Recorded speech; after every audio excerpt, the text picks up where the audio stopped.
I just always considered myself a country printer. That's where my roots came from.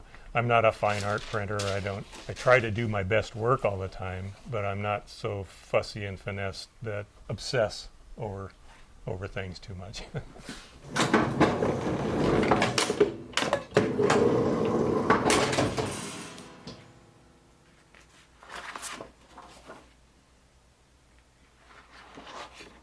Well, my full name is Robert Douglas Giles. What I do is printing, and I do the old-fashioned kind of printing called letterpress printing.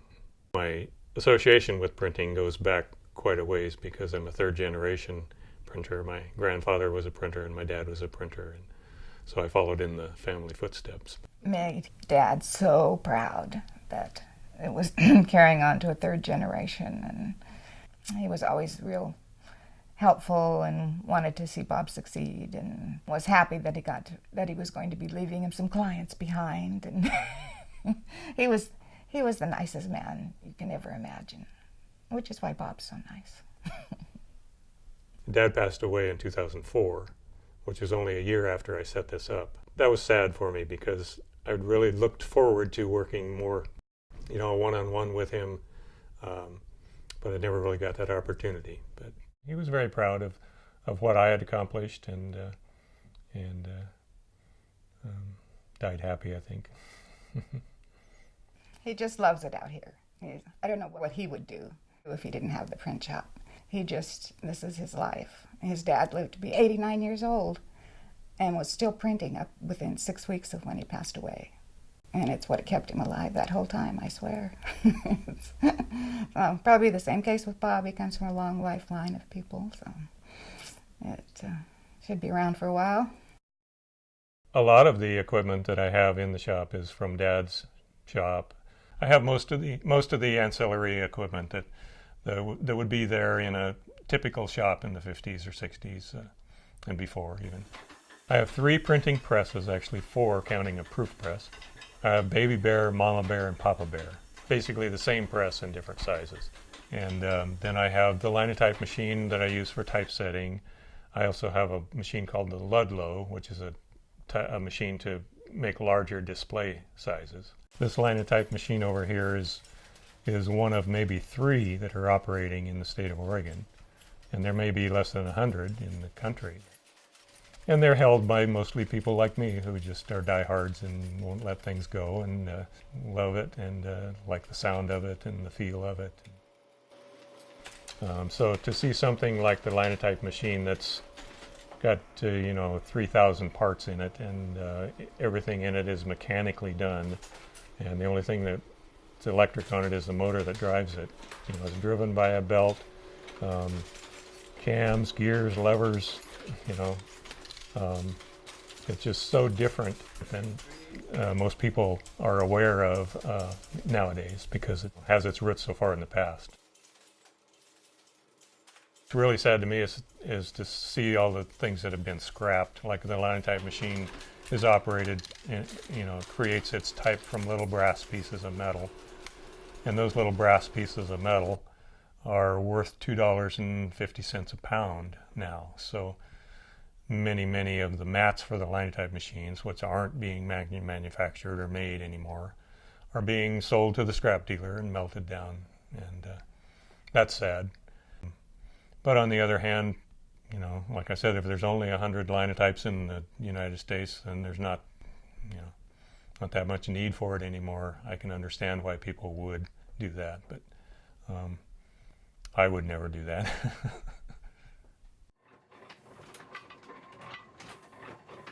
When I first started this shop in 2004, I had several printers in town that were giving me work numbering and perfing and that sort of thing. And that's one of the things that pretty much is still done letterpress. And I worked pretty steady at that, like I said, for 4 or 5 years. Pretty much every day I was here in the shop. In the last couple of years, I've tried to kind of slow that workload down and just concentrate on doing things that are fun and things that I enjoy. He's out here at least a couple hours a day, and if he's got a client's job that he's working on, sometimes he'll be out here all day except for lunch. So And that's fine. I know where he is.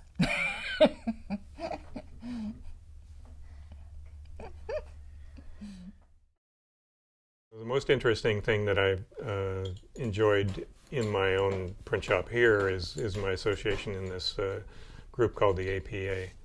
It's the Amalgamated Printers Association. What we do is we print something every month, and that can be just anything we want.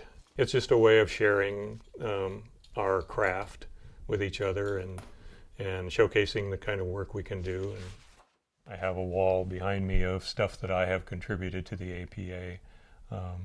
I just enjoy those little witticisms and comments that people make, and some of it's serious, some of it's fun and whimsical.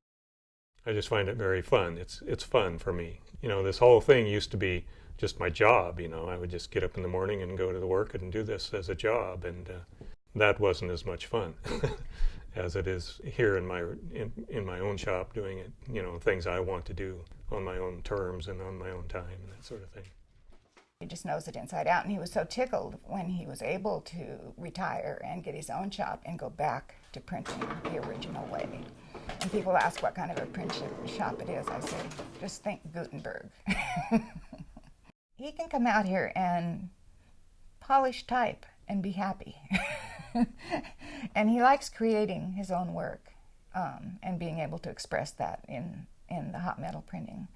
He just took Desiderata, the poem, and printed it and added some artwork to it and printed it out in poster size. And he just really gets a kick out of doing that and shares it with the kids. And so he likes doing other people's work, but he'd much rather be doing his own, which isn't work, it's pleasure. I think I have quite a few typefaces, but if you compare that to my computer over here that has 2,000 typefaces, no, I don't have very many. I have a pretty good range of a Baskerville type on the Linotype and in the handset cases. And I have probably 50 or 60 different typefaces available to me in various sizes. But it's not like on the computer where you can choose a typeface and then make it any size you want to, because we're working here with actual physical pieces of metal that are a certain size. And so you have to pick a size, and if that doesn't fit, then you have to find another size. And if that doesn't fit, then you maybe have to choose another typeface. So that's one of the challenges of doing this kind of work. He loves this stuff. He just loves it. It's his passion. My favorite part is just the challenge, sort of putting ideas, on paper, putting and the physical part of putting things together. Actually, how do you cut? How do you put a border on a page? How do you space it out? Saving this equipment is pretty important to me, because at this point in time, there's no practical use for any of this stuff other than just the minor stuff that I do.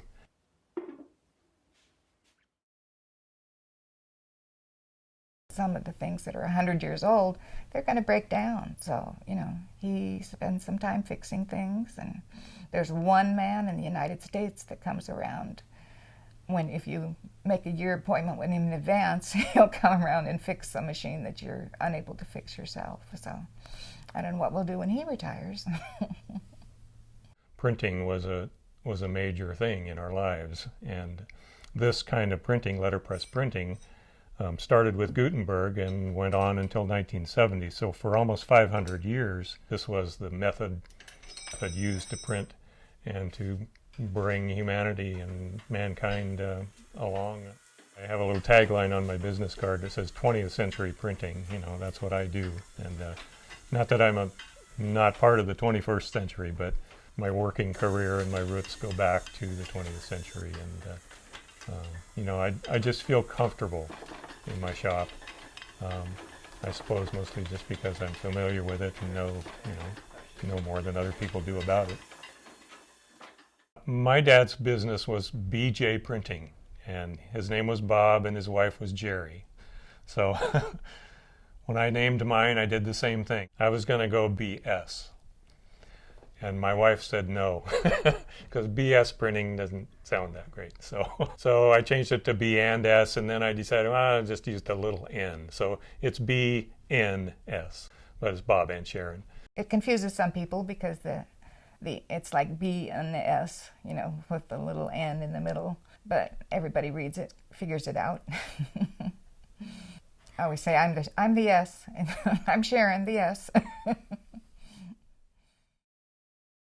My wife is my proofreader, and she's saved me a lot of times with her proofreading because she's very good at that.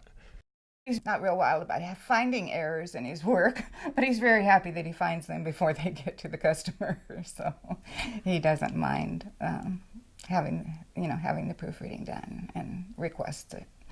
So yeah, it works out really well. Keeps me knowing what he's doing out here, instead of it just being foreign to me. We do have one instruction: we can never move because all of this equipment weighs literally tons. So once it's in here, it's staying. So it's a good thing I'm happy with the house. Unfortunately, none of our children have shown an interest in taking over the print shop. But we have several grandchildren that are young right now, but they're really interested. So it'll be interesting to see whether they continue that as they get older or whether they take on other interests at that time.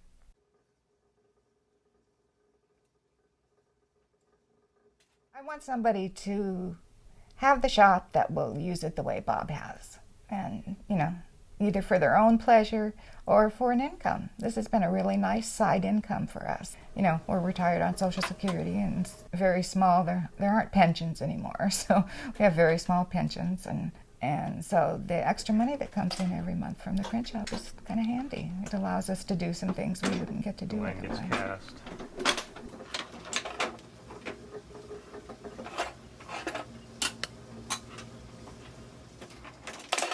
Drops out of the machine here, and then you have the line that you're going to print from.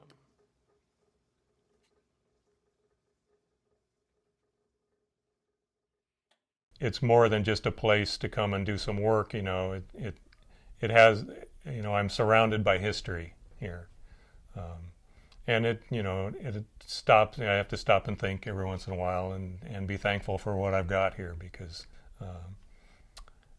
like I said, most people haven't seen this, and it's dying and going away real quickly, and I'm just proud to have it.